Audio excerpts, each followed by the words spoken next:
လူတွေကမိတ်ဆွေရဲ့ product ကို TikTok မှာရှာနေတယ်ဒါပေမဲ့မိတ်ဆွေရဲ့ account တို့ကရှာမတွေ့နေဘူးအဲ့တော့ဘာဖြစ်လို့အဲ့လိုဖြစ်တာလဲအဲ့လိုမျိုးဖြစ်နေရောရှာတွေ့အောင်ဘယ်လိုတွေလုပ်လို့ရလဲဒါတွေအကုန်လုံးကိုဒီဗီဒီယိုမှာမျှဝေပေးသွားမှာဖြစ်ပါတယ်အရင်တော့ဆိုရင် PC တစ်ခုခုဝယ်တော့မယ်ဆိုရင် Facebook မှာရှာတယ် Google မှာရှာတယ်ဒါမျိုးနေရာတွေမှာရှာတယ်အခုဆိုရင်လူတွေက coffee ဆိုင်လေးရှာရင်တော့မှ TikTok မှာရှာတယ်တခုခုနိုင်တို့မြင့်မှန်တို့ရင်မွေးတို့ဘာပဲလိုချင်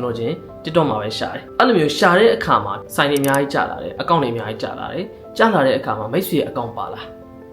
အခုဥပမာမိတ်ဆွေနိုင်ဆိုင်ဖွင့်ထားတယ်ဒါဆိုရင်လူတစ်ယောက်ကနိုင်ဆိုပြီးတော့မှ TikTok မှာရိုက်ရှာတယ်အဲ့ဆိုရင် TikTok ကသူ့ကို account တွေအများကြီးပို့ပေးတယ်ပြပေးတယ်အဲ့ထက်မှမိတ်ဆွေ account ပါလာမပါနေဘူးဘာလို့မပါသေးတာလဲဆိုတော့မိတ်ဆွေဒီ TikTok ရဲ့ SEO ကိုမသုံးတတ်သေးလို့ search engine ကိုမသုံးတတ်သေးလို့အဲ့တော့ SEO ရဲ့အရှိကောက်ကဘာလဲသိတဲ့သူတွေရှိတယ်ဆိုရင် comment မှာရေးခဲ့ပေးပါမိတ်ဆွေကလက်သေးဆိုင်ဖွင့်ထားတယ်ဒါဆိုရင်လူတစ်ယောက်ကမိတ်ဆွေနေတဲ့ location မှာအိုင်နာတစ်ဝိုက်မှာလက်သေးဆိုင် နေစပါဆိုပြီးတော့ရိုက်ရှာတယ်ဒါဆိုရင်မိတ်ဆွေရဲ့ account ထိပ်ဆုံးကပေါ်လာမယ်အဲ့လူတစ်ယောက်ကကားရှုံးသူရှာနေတယ်သူကားဝယ်ခြင်းတယ်အဲ့တော့ရန်ကုန်မှာဖြစ်တခြားသူနေတဲ့မြို့မှာပေါ့လေသူရှာခြင်းတဲ့မြို့မှာရန်ကုန်ဆိုလဲရန်ကုန်ကားရှုံးတော့စိုက်ကယ်မန်လေးမှာရှာနေတယ်ဆိုရင်လည်းမန်လေးမှာစိုက်ကယ်ရှုံးတော့ဒါမျိုးတွေသူရိုက်ရှာတယ်အဲ့ခါကျရင်မိတ်ဆွေရဲ့ account ထိပ်ဆုံးမှာပေါ်အောင်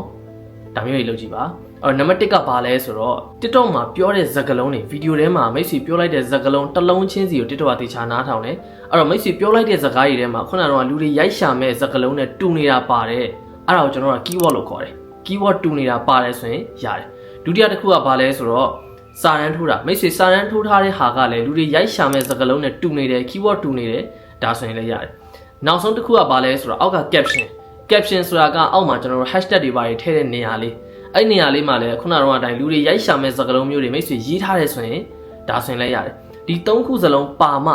TikTok ကမိတ်ဆွေဘာဗီဒီယိုရိုက်လဲဆိုတာသိတယ်အဲ့ခါကျမှ तू ကပြပေးလို့ရတာဒီ၃ခုစလုံးကိုမိတ်ဆွေကမလုပ်ထားသေးဘူး TikTok ကိုယ်တိုင်ရတော့မှမိတ်ဆွေဘာဗီဒီယိုရိုက်လဲ तू မသိဘူးမသိတဲ့အခါကျတော့ခုနတိုင်းလူတွေရိုက်ရှာရင်လည်း तू ဘယ်လိုပြပေးရမလဲ तू မသိဘူးအဲ့တော့မိတ်ဆွေကဗီဒီယိုတစ်ပုတ်ရိုက်ထားတယ်နောက်6လကြာသွားတယ်6လနေမှလူတစ်ယောက်ကနေပြီးတော့မှ TikTok မှာရိုက်ရှာတယ်မိတ်ဆွေရဲ့ဗီဒီယိုထိပ်ဆုံးကပေါ်လာတယ်မိတ်ဆွေရဲ့ account ထိပ်ဆုံးကပေါ်လာတယ်အဲ့ရနေပြီးတော့မှလည်းcustomer တယောက်မိတ်ဆွေရောက်လာတယ်ဆိုရင်လွန်ခဲ့တဲ့6လတုန်းကရိုက်တဲ့ဗီဒီယိုတစ်ပုတ်ကလည်းမိတ်ဆွေရဲ့ဆိုင်ကို customer တယောက်ခေါ်လာပေးနိုင်တယ်အဲ့တော့ဒါဒီ TikTok ရဲ့ power ပဲ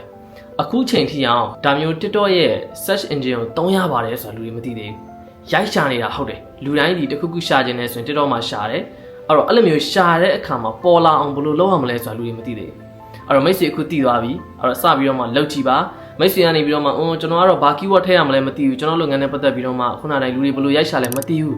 ဒါဆိုရင်မိတ်ဆွေဘာလုပ်ငန်းလုပ်လဲဘာဗီဒီယိုတွေရိုက်လဲ comment ထဲမှာရေးခဲ့ပေးပါကျွန်တော်ကိုယ်တိုင်မိတ်ဆွေတွေရဲ့ comment တွေဝင်ဖတ်ပြီးတော့မှမိတ်ဆွေဘယ်လိုမျိုး keyword တွေသုံးလို့ရပါတယ်ဆိုတာကျွန်တော်အကြံဉာဏ်ပေးပါမယ်အဲ့တော့ဒါမျိုးပဲ TikTok နဲ့ပတ်သက်ပြီးတော့မှအကျိုးရှိတဲ့ဗီဒီယို